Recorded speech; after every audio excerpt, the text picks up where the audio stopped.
முதல் கையெழுத்து கல்லுக்கு தரைய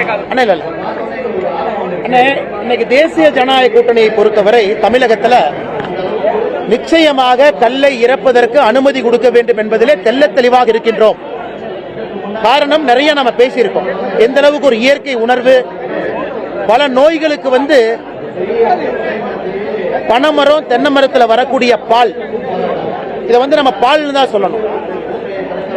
அதுல இருந்து வரக்கூடிய எல்லா பொருட்கள், நீராவா இருக்கட்டும், தெளிவா இருக்கட்டும், கல்லா இருக்கட்டும், எல்லாமே உணவுப் பொருட்களா பார்க்கணும். கல்லை பொறுத்தவரை 3.8% ஆல்கஹால் இருக்கு. ஒரு சாதாரண பியர் எடுத்துக்கிட்டீங்கன்னா 12% குறைவு ஆல்கஹால் இல்லை. ஒரு ஹாட் ட்ரிங்க் எடுத்துக்கிட்டீங்கன்னா 40% ஆல்கஹால் இருக்கு. அதெல்லாம் இன்னைக்கு விற்கிறோம், மக்கள் குடிக்கிறாங்க, ரசாயனத்தை குடிக்கிறாங்க. அதனால் கல்லை பொறுத்தவரை மார்க்கெட்டு கொண்டு வரணும், விவசாய பெருமக்களுக்கு அதன் மூலமாக வருமானம் கிடைக்கணும். அதே ரீதியில் எல்லா விதமான மனிதர்களுக்கும் தென்னை மரம் பனைமரத்திலிருந்து வரக்கூடிய பொருட்கள், அதனுடைய பால், அதனுடைய மகத்துவம் உங்களுக்கு போய் சேரணும். அதனால்தான் தேசிய ஜனநாயக கூட்டணியை பொறுத்தவரை தெளிவாக இருக்கின்றோம்.